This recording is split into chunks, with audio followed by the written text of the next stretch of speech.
And now, ladies and gentlemen, it is time for the Evidence for Faith show. This is the show where we help Christians become thinkers and thinkers become Christians. Hello, my name is Keith Kendricks. Hi, I'm Dr. Michael Arakis. And together we are Evidence for Faith. We are going to be talking today about the evidence that God exists. Specifically, we're going to be building on the idea that the fact that there are moral right and wrong in the world proves that God must exist. So we're going to be talking about that today. If you'd like to join in the conversation, you can call us at 609-398-1020. And also check us out at evidenceforfaith.com. We have all of our shows are archived there. We have a lot of information about Mike and I there, and you can look and see if we are speaking in a local church. And you can email us too. In fact, the email account's open now, so if you don't want to call in, you can email with questions or comments. Now, I was looking over the website, in fact, recently, and I found a couple of the most popular shows, and I was surprised because the most popular show right now is one that was recent. It's from January 31st, the show on the absurdity of atheism, and that one has jumped to the number one requested download on the website, so that's pretty cool. That is very interesting. Yeah, so that was a great show. And I'm wondering if the atheists are the ones that are downloading. That could be. I would hope so. Me too. And the second most popular is one that's been popular for a while, and that is the Bible reliable? So that's from October 13th show. Well, Keith, before we get started in our show today on moral absolutes versus moral relativism, we're going to get into that discussion rather deeply.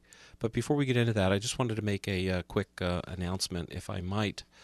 And that has to do with the Vineland Men's Resurrection Breakfast.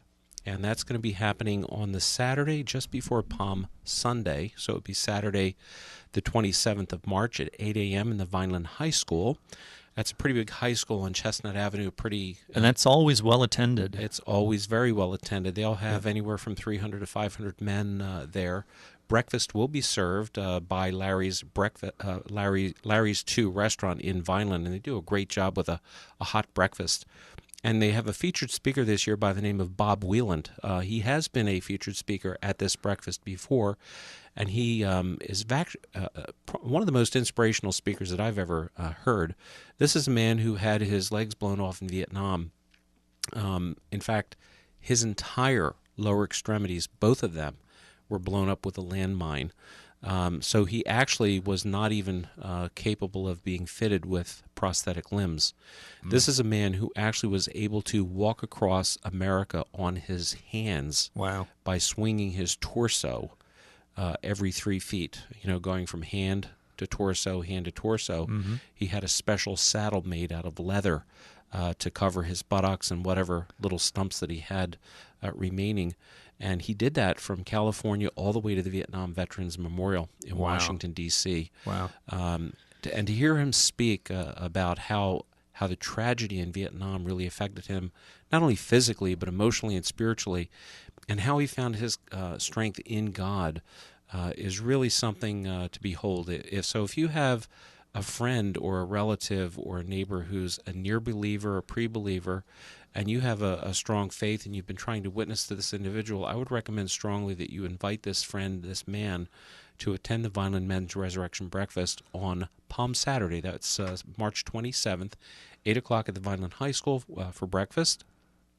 Tickets are $10, and for more information, I have a contact number here, Grace Community Church. That's 856-767-1141. That's 856-767-1141. And you will not be disappointed. That's a guarantee. Great. Yeah, I've enjoyed every time I've gone. I've really enjoyed it. So I'll be looking forward to this year's also. I ran across a couple of books I thought I would mention that I thought people would be interested in. It's a very interesting mixture of apologetics, or defending the Christian faith, and humor. Now, you don't run across that very often, so I've put them on my Amazon wish list so that if anybody out there is, listening, might be somebody who's going to get me a present coming up, they could look on my wish list and get me this. But is your wife listening? Oh, it could be, maybe. I hope so. But it's Everything You Always Wanted to Know About God But Were Afraid to Ask by Eric Metaxas, and it's done in a question-answer format. And from the reviews I saw and looking at what I could find on Amazon, it looks like it's a hilarious book. Well, it sounds Woody Allen-esque. Yeah, exactly. And there's 3 versions of it. It's now he's come out with a third volume. The second volume is Everything Else You Always Wanted to Know About God But Were Afraid to Ask, and the final one, the most recent one, is Everything You Always Wanted to Know About God But Were Afraid to Ask, the Jesus edition. And so it's apparently a very funny book, but contains a lot of truth, and it sounds like it's a great book for high school or maybe even junior high, because you know how junior high kids really, if you're not entertaining them, they're probably not listening.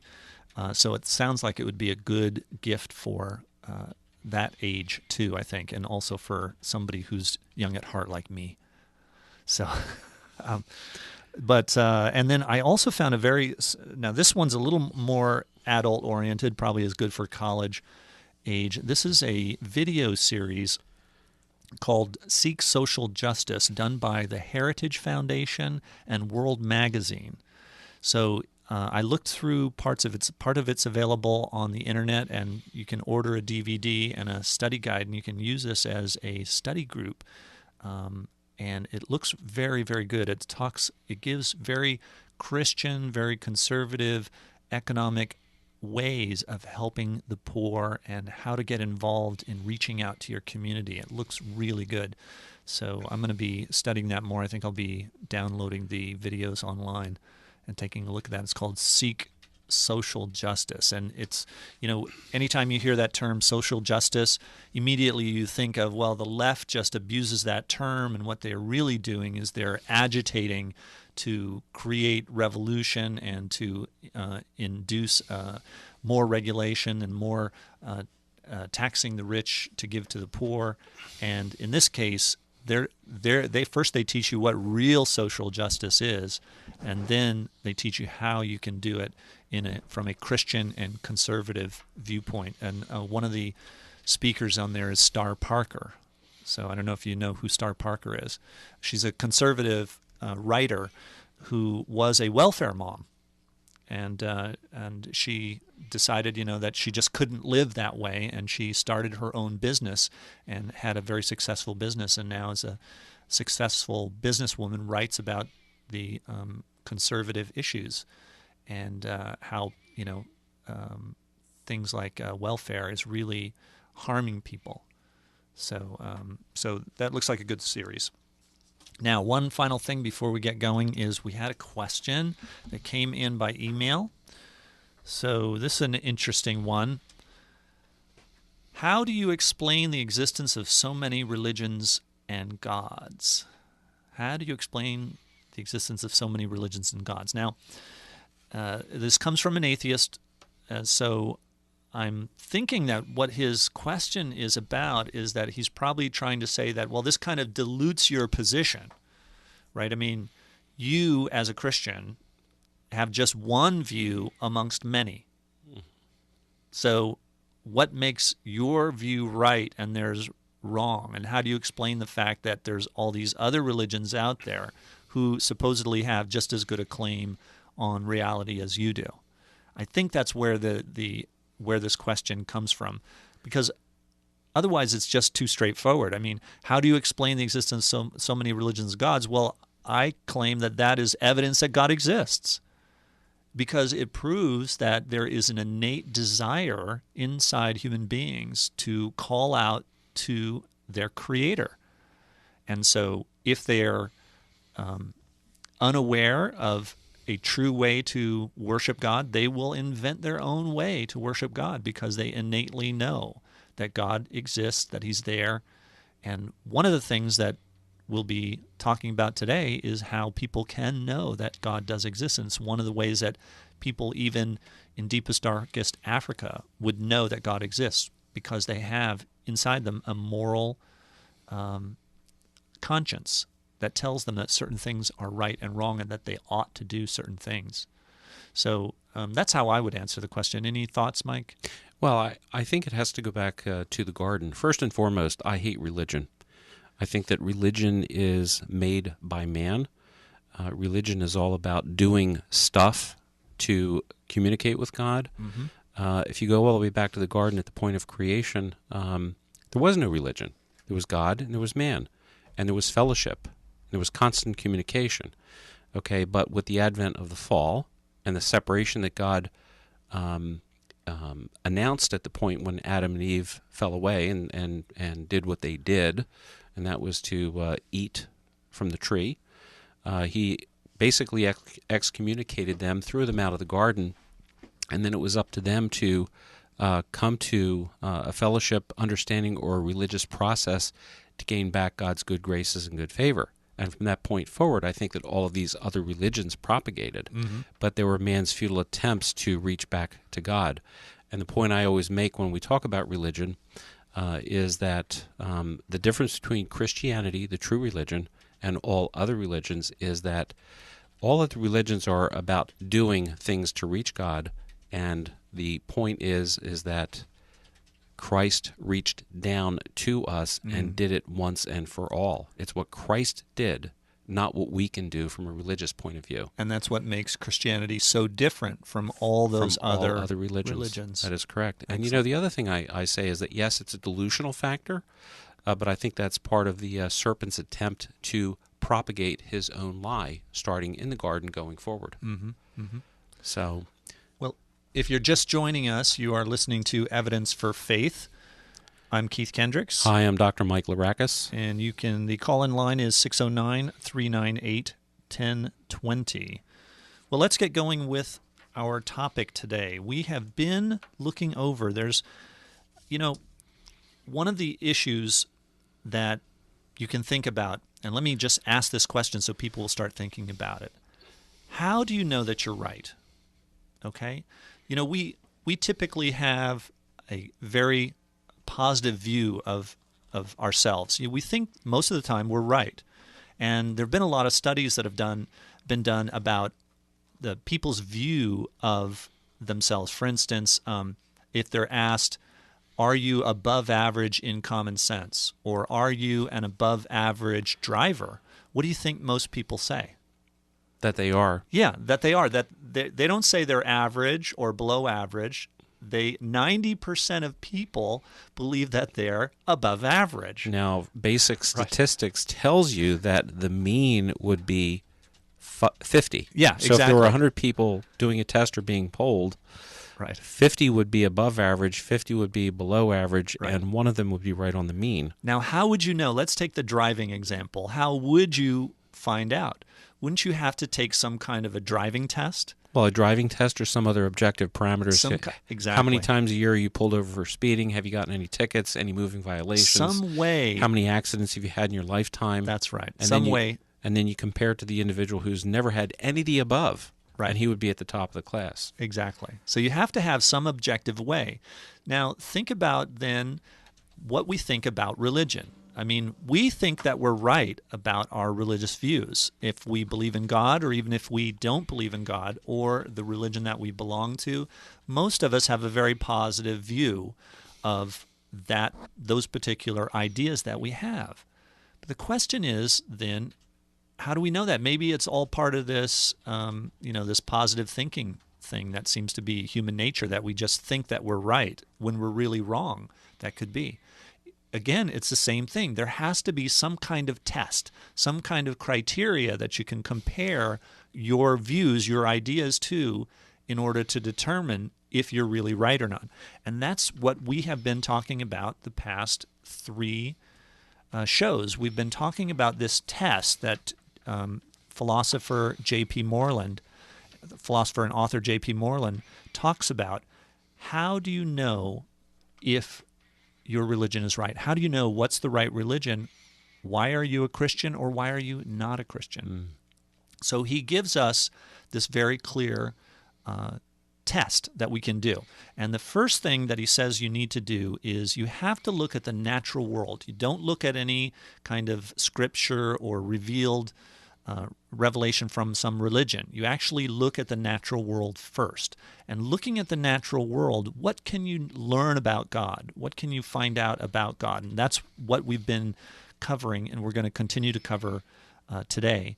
Then, once you know something about what kind of God created all this, and we looked at the Kalam argument that the universe had a beginning. How do we know it had a beginning? Because there's no such thing as a universe existing infinitely. That's impossible because there's no such thing as infinity in the physical world. Secondly, the second law of thermodynamics, that also proves that the universe could not be infinitely old, so therefore it had a beginning. And the Kalam argument is that if the universe had a beginning, it had a beginner. It had some creative will that made it start. And we also know that you can't create something out of nothing. Right.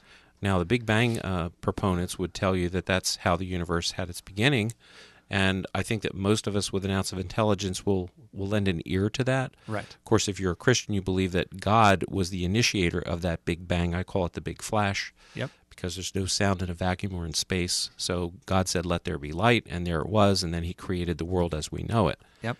So we looked at that in depth. We looked Mm-hmm. at that argument that shows that God exists, and we looked at the design argument, the fact that the universe is very finely tuned for life to exist, and even the fact that there is order in the universe at all. We looked at the order in DNA and the information there in DNA, and all that points to a creator. Now we're going to look at the moral argument and what can we learn about God and what kind of God he is based on the fact that there are things, moral absolutes in this world. Now, once you've done that, once you've looked at all those evidences for God and what kind of God he is, then you can now compare that to the different religions, Christianity, Judaism, Islam, the Eastern religions, and see what religion has these things right. Then also, what religion addresses the human problem?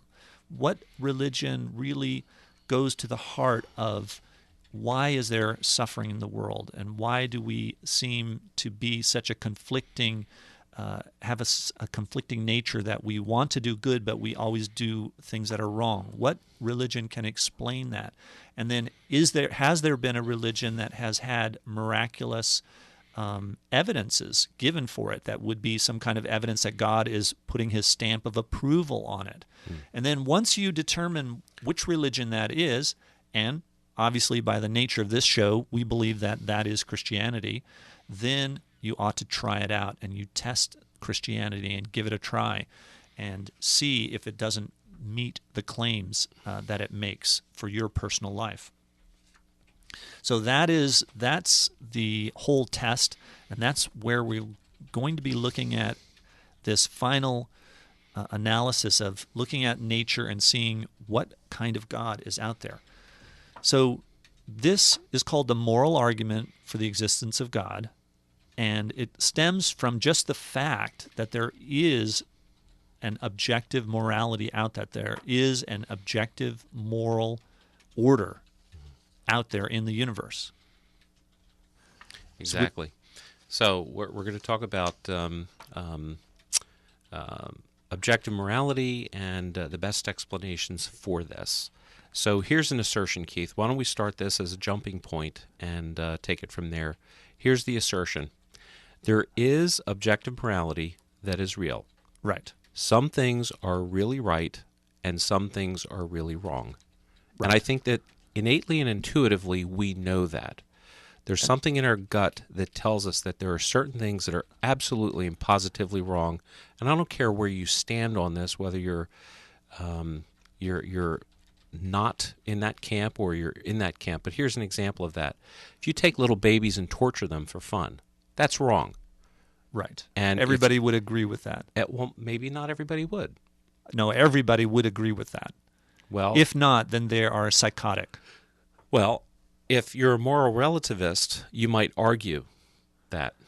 Well, they might say that morals are relative, but they would be totally wrong. And the way to prove to them that they're wrong is to say just what you said, which is that would they agree that torturing babies for fun is wrong? Well, of course they're going to say it is wrong. I hope so. So that's, yeah, absolutely they would. Otherwise, lock them up. So there are real moral laws out there. There are morals that need an explanation. Why is it that everyone would agree that torturing little babies for fun is wrong? The best explanation is that there is a moral lawgiver. Mm-hmm. That's true. So now what they might say, if you're a moral relativist, they might say, well, prove it. Prove that, that torturing babies for fun is wrong. Well, we don't really have to accept the burden of proof to do that. They may say, well, it might be true for you, but it's not true for me. What's good for you is good for you, but what's good for me is good for me. And that's typically how the moral relativist will get into an argument with you. Right. But the burden of proof really doesn't have to be on us. You can ask them to show us why it is that they think that their position is superior to the position of a moral lawgiver and moral absolutes. Right. Yeah. It'd be better to ask them to prove how it's not true. Right. If we make the claim torturing little babies for fun is wrong, they have to prove that that's not wrong, because they're the ones that are saying that morals are relative or there's no such thing as a moral order. Then they can prove that that's not wrong. If they're saying that there's nothing that's true for everybody, that's one good way to respond to them, is to give them an absolute, or you could say, you could use murder or rape, or molesting children or something stealing. like that. I could steal Josh's laptop right now and walk out of here with it, and if he objects to it. Well, that's the other thing. And the other thing is to actually show them, actually demonstrate to them that they don't really believe that morals are relative. So, like you said, if Josh says morals are relative, I say, okay, well, this argument's over. Thank you very much, Josh. See you later. I walk out with his laptop, and then he's going to say, wait a minute, time out. Where are you going? You got my laptop. And I say, well, I know. My laptop broke. I need one. And since it's good for me and it's good for you, I just need it more than you do. So therefore, I'll see you later. I'm going to use your laptop and never give it back to you. Exactly. All of a sudden, guess what? He's gonna say, whoa, time out. He's going to become a moral absolutist. Yeah, he's going to no more moral relativism anymore. So and you can do that with any type of person. Just find out what is their hot button. Right. What's really important to them. Right. If they're an environmentalist, and let's say you and I are going to have this contest, for instance, and we're going to go to one of the protected lakes here in New Jersey, or protected forest, whatever. Go wherever you want to do, and let's say we have 100 gallons of hydrochloric acid. We're going to dump it into the lake, and I'm going to guess that 150 fish are going to come floating up to the surface dead, and you're going to guess that it's going to be 5,000. Whoever is closest is the winner. Right. And they're going to get really offended by that, because they think that every waterway should be pristine. You shouldn't harm animals and fish and wildlife, right. And they're green all over.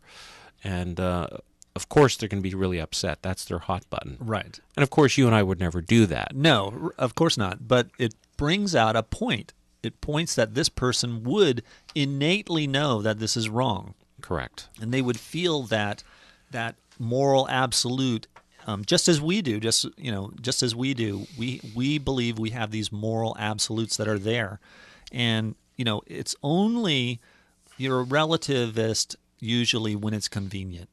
When it helps your cause to be a relativist, then I'm not so sure there are really any sexual morals out there, because those make me feel bad. So I'll say that there aren't any sexual mores out there, and then I can be free and liberated that way.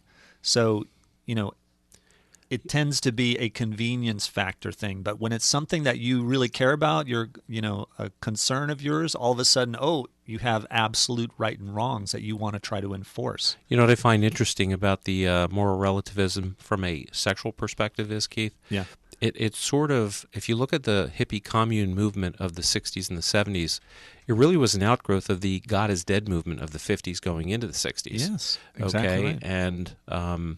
And the free love spirit that permeated the communities there. But what happened was, as these women were being passed around, and they found that their love was unfulfilled, and that the sex was great for the guys, but it was unfulfilling for women, they left the communes because they knew innately that it was wrong.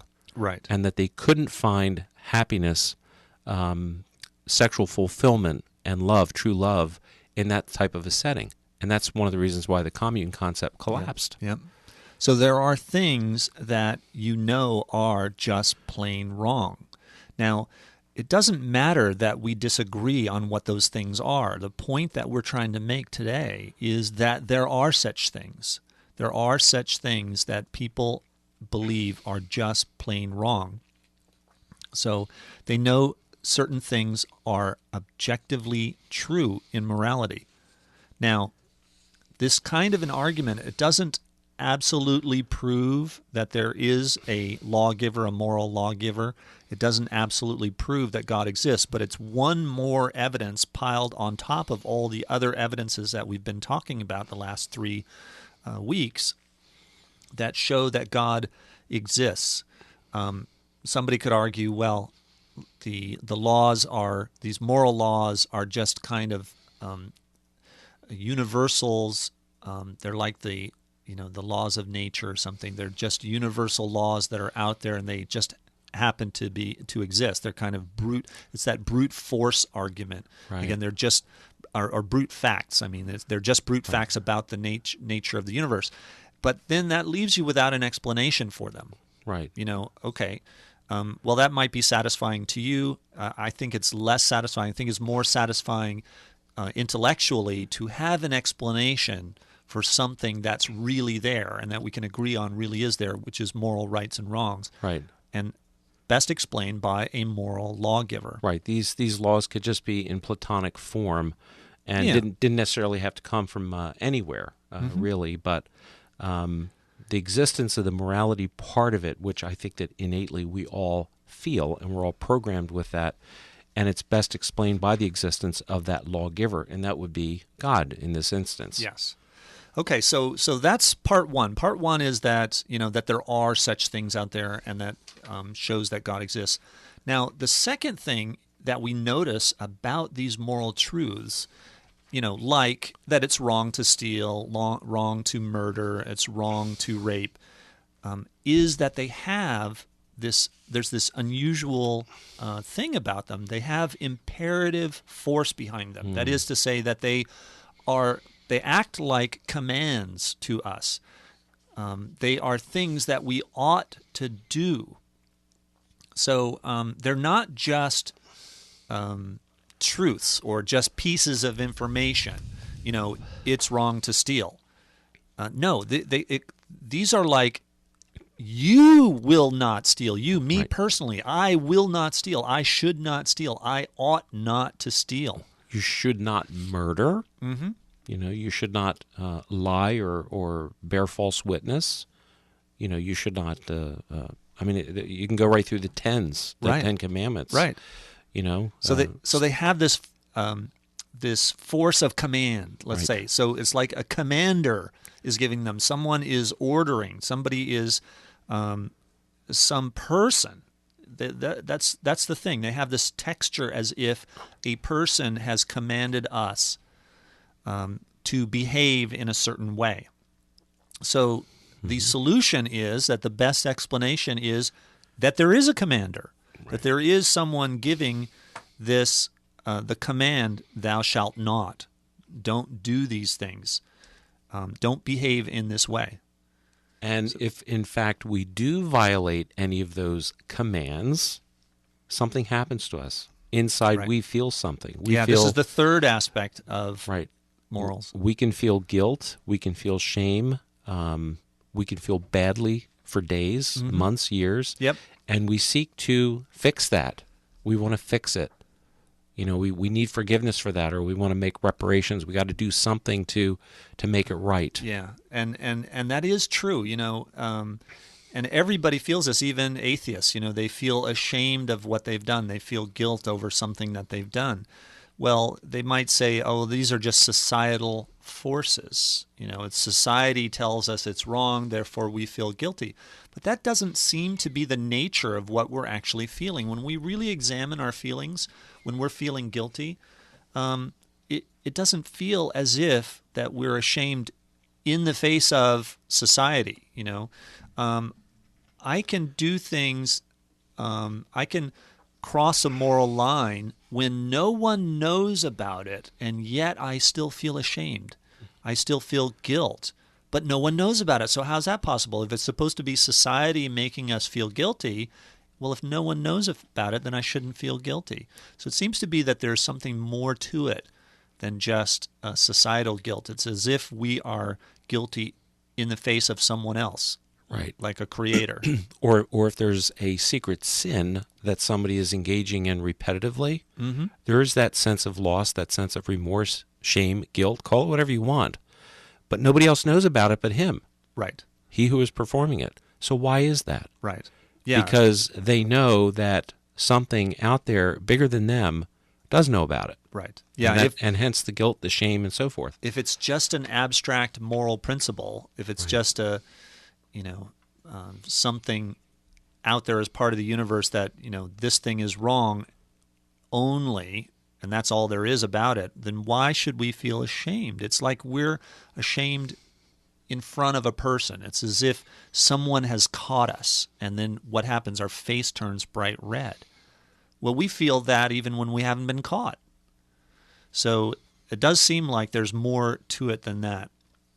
You can know that you've violated these laws because you have this sense of shame and guilt. We call it a conscience, and that seems to be better explained if there's a person there whom against this it's directed. It's if we're in front of.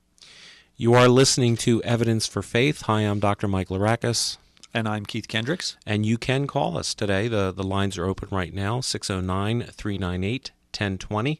If you have a question, you want to jump into the conversation, please join us.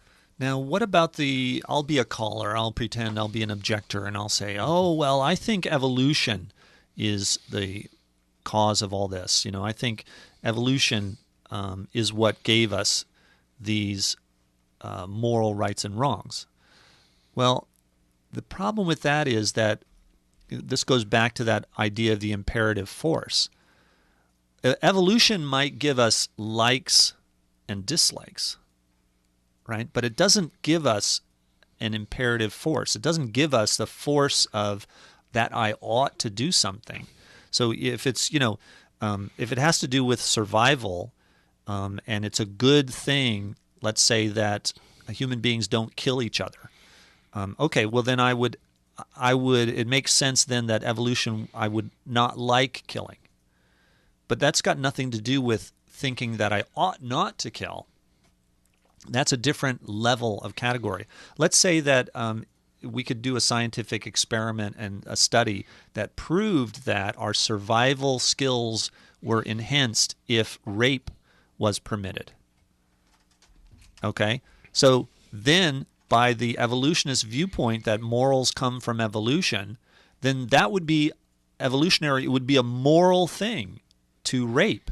Right. That would be actually morally required. Right. The strongest animal in each category, whether it's human or not, would be the one that procreates the best. And even by societal standards, you would want that strongest man to be propagating his DNA. Exactly. So the person who thinks that morals come from evolution would then be forced into saying that, yes, then rape would be morally required.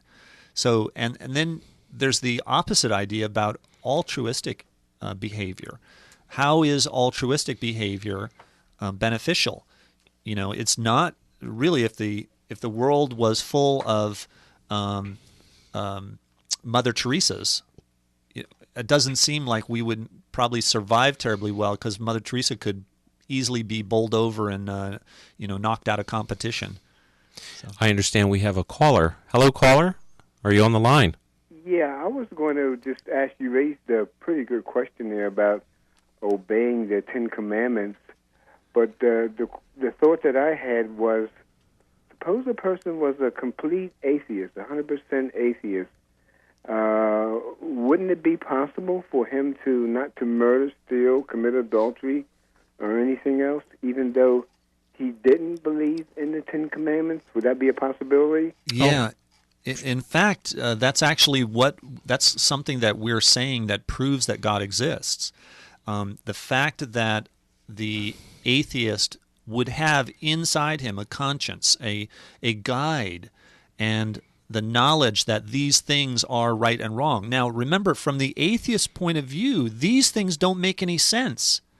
Because if there's no God, there's no moral lawgiver, there's no moral law. These things are just made up. So it's okay to do whatever you want. It's okay to murder, steal, whatever you want if it increases your survival chances. Right? Do you follow me? That's what the logical conclusion of atheism. So it is possible that a person could be a good moral person because they follow their instinctive knowledge of right and wrong. It just doesn't fit atheism. It fits Christianity. Do you follow me with that? To an extent. So how about yourself? What's your views? Do you? Well, I believe that a person could be, and there must be in various countries throughout the world, various tribes, maybe they're small, maybe they're not, throughout the world that don't even have copies of the Bible itself, but they live a moral life. They believe right and wrong. Yes. And I'm not a terribly great believer myself, but if I could help an old lady across the street, or if I knew someone was hungry in my neighborhood, I would try to take them a bag of groceries or something like that. In other words, you don't have to have the Ten Commandments in front of you to do what is morally right. Now, here's the interesting thing. We are agreeing with you.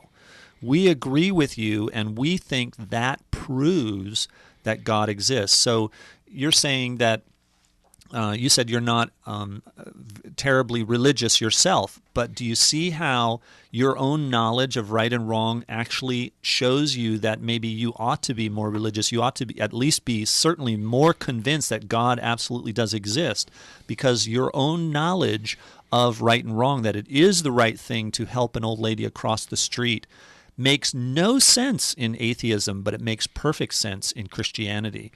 To help an old lady across the street, why that's against Darwinism. You ought to push her down and take her money.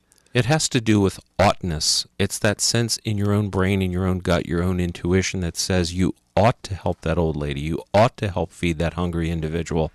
You ought not to steal from your neighbor. You ought not to take his car or, covet his wife. These are all things that we believe you were pre-programmed with by your Creator. You were made in His image. All right, now, I'll just throw another question at you. It's not what I called for, but what do you two gentlemen think about the fact that here you had Haiti a month ago, and then last week you had Chile that had two terrible earthquakes, killed many people. What about believing people now? Forget about atheists, but how about believers that now say, where is the loving God that He would stand by and let all the people in Haiti and all the people in Chile die in these earthquakes? Well, it's a great question, and that question has been asked down through the ages. Why would an all-powerful and loving God allow these things to happen? But, it goes back to the same question that the disciples posed to Jesus when He said that the end times were going to come, and they said, well, when is that going to happen? And He said, only my Father knows. But He predicted the earthquakes and the changes in the weather and the hurricanes and the tsunamis and the disease and the death and the pestilence. Now, I'm not one of those people who espouse that Haiti was picked on by God because of voodoo and all this other nonsense, or Chile was targeted by God because of whatever it is that they're practicing there. I just think that these things were written in advance so that people would know that these things were recorded and are known to come before end times. And that's... We have addressed this on past shows, and if you have access to a computer and you can get online to our evidenceforfaith.com, one of our shows covers the problem of evil. Why is there evil in the world? Why do natural disasters happen? Why do people brutally kill each other? Why is all this bad stuff happening to perfectly good people? What's God's plan? And does that mean that God doesn't exist because of that? And it's actually another evidence that God does exist. Do you realize that if God did not exist and there was no moral order that we're talking about, that you wouldn't even think that that was wrong, that you wouldn't think that it was a shame that innocent people died in Haiti and Chile? To you, that would just be part of nature. That's what the end result of atheism is, that this is all just part of nature, and their deaths are meaningless. But that's not true. That it does matter why these people are dying, and that there has to be an answer for the problem of pain in this world. And the really sufficient answer comes from Christianity. So that's another evidence, and we don't have time to go into it at length, but I just ask you to go to the website and look up the problem of pain, and you'll get a really thorough answer. Does that help you, caller? Thank you very much. Okay. Bye. Thank you. All right, and we have another caller, so we'll pick up that line. Go ahead, caller. Hello? Yes, go ahead. Yes. How are you doing this afternoon? Wonderful. How about you? I want to say, as a person that actual time, in real time, my entire life, I've dealt with Christianity, and mine is Christianity, that is, are you a believer, a religious believer? And that is of religion, and that you try to do to help people. And all of this hiding behind denominations and service and also worship, which is all good. I want to say that. But Jesus Christ has said in himself, he worship outside. He is of no one denomination. And his Father is of no one denomination. And it is sending of the Spirit. Now, what has happened? The area of teaching and scholarship has been overburdened by, say, 1 million and 1 trillion times, because people don't want to follow in the footsteps, the same as Jesus Christ said to Peter on the road to Damascus, Syria, when he was putting Christians on the cross, people of religious belief that were not of the Roman soldiers, this dictatorship. Then this is where the failures of that divide of who we are, and fighting to say who Jesus Christ and the Almighty is, of right. what faith. Yep. And we are of the descendant of the Spirit. This way we don't get caught up in different denominations. And Yep. it's very simple, religion. Yep. And Very those good. of the greatest need, Very good of point. the most serious time, when they was putting Jesus Christ himself on the cross Yep. in Damascus, Syria, and Jesus Christ went back and said, no, Peter, don't leave Damascus, Syria, go back. And that means we as Christians have to face the most brutal of dictators, of disease and crime and corruption. Mm-hmm. And the only way we can do that is come together. Absolutely. And if there's no malice in your heart, you can deal with anyone. I don't care what faith they are. If it's perceived as bad or good, perception or actual, you still can work within that realm of humanity. Excellent. And I want to say into that to everyone, approach everything with no malice. I agree. Caller, that is excellent. You bring up a really good point. One of the points about Christianity that we can show that proves its truth is that it is such a unifying force. I mean, it doesn't matter what denomination you are, and you know, there are reasons for different denominations, and I understand how people want to be with like-minded people, but ultimately, most Christians will agree that if you are a Christian brother, you are my brother. And it doesn't matter if you're Presbyterian or Baptist or Methodist or what you are. If you are a believer in Jesus Christ and you're following him, you are my brother. And we have a unity. We have a significant unity that helps us to be able to fight off a lot of the problems in the world, a lot of the forces from outside Christianity that are trying to harm people. So. And you know what, Keith, his call actually brings us right into the next point that we were going to get into anyway, and that has to do with moral law. How did it come into the cosmos? How did it come into the beginning anyway? How did it come into history, per se? And Right. why are human beings the one that have value and equal value at that? Right. And we're talking about equality. Right. Where do civil rights come from? Exactly. I mean, think about it. What is it about human beings? If human beings ought to be treated all the same, okay? And that's what basically civil rights is, that Right. we ought to be treated similarly. Equal rights, equal dignity. But think about it. What about human beings is the same? Now, I'm reading Thomas Hobbes' Leviathan, and he says that all people are equal because even though they don't seem to be equal, some are stronger than others, the weaker people can band together and fight against a stronger person.